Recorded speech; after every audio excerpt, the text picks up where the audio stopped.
Then, besides April, Harvest, I'd say, is likely the most contentious and controversial film that played at the festival, with some hating it and others liking it quite a bit. You're looking at two boys who actually liked it quite a bit.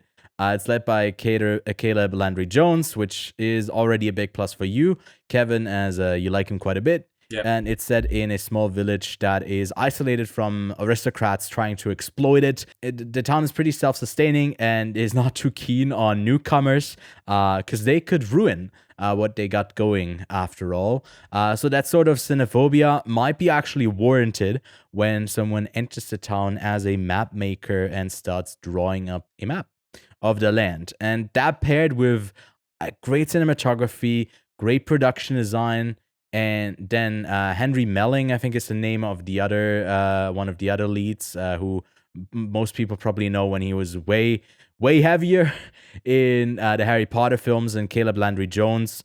Some great performances all around. I know why you maybe are not catching, picking up on what it's putting down, because it feels, because it's set in this like medieval small village, that it can be like pretty sad, depressing, and doesn't have much to offer. I found it to be riveting. I was on the edge of my seat for like most of the film. I found it really, really compelling and beautiful, with all of the nature shots, the shots of flowers.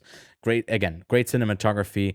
I really, really enjoyed this one, and I think you did as well, right? I did as well. I actually found the town folk conflict quite intriguing, because you got sort of two invading forces, which is the aristocrats who are coming in, kind of want their piece of the cake, and the people are like, nah, this is our cake, leave it alone. And then you got, because they are medieval times, we still believe in witches, we still believe in bad luck, and you got that aspect going for it as well, which make for a pretty riveting movie, as you said. It is slow. It is a grower, as I described it, coming out of the movie. What? Why do you laugh? You keep saying that, but each time you say it, you say that. I applied it to two movies, bro. I know in this podcast, but you said it so much during the festival to other people. Oh, right. I just find it really funny. I'm sorry.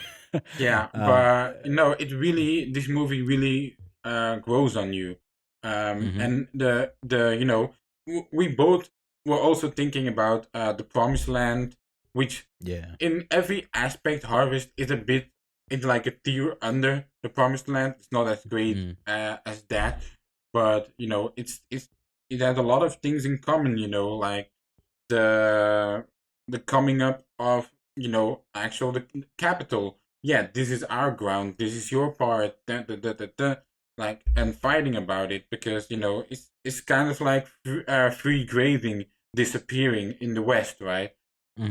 I found it really, really intriguing. And it's kind of sad that other people aren't appreciating it as much as we are. So yeah, from what we heard, it's pretty early on that they hated it, where I feel like it gets really strong once these ideas get put forth quite a bit, where you spend so much time in this town being able to self-regulate itself, and then once someone comes in who doesn't have the same intentions as, because they have like a lord technically over them, he just like lets them be and doesn't really put them under his foot. And once that foot comes in, you're like, oh, okay, well, this fucking sucks for everyone involved. Yeah. And like that to me was really telling of like it does the story from the larger point, but you very much there's so many indications that it happens all throughout this world. We just spend time in a smaller town. I found it like it's so compelling. I'm really perplexed why not more people connected with it.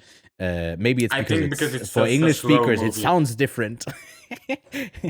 They sound so British.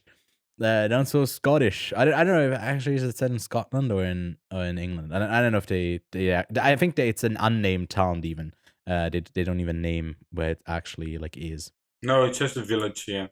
Yeah. Yeah, I really liked it. I gave it a 7 out of 10. It's not like a perfect film, not like a No. masterpiece, but I found it still really intriguing. It has like you said, like the Promised Land has like its central character and the storyline, and then it expands with as he expands like his family and who he cares about. This movie has more of an ensemble cast like straight away, Yeah. where like Caleb Landry Jones doesn't really align with the village's ideals 100%, and that's where a lot of the drama within comes from, which I found to be super compelling. There's a scene involving a stone and a bunch of children. When you see the film, you get what I mean. It made us crack up, literally, like it did with them. Pretty funny stuff. Yeah. But I yeah, give it a 7 too. Really enjoyed it.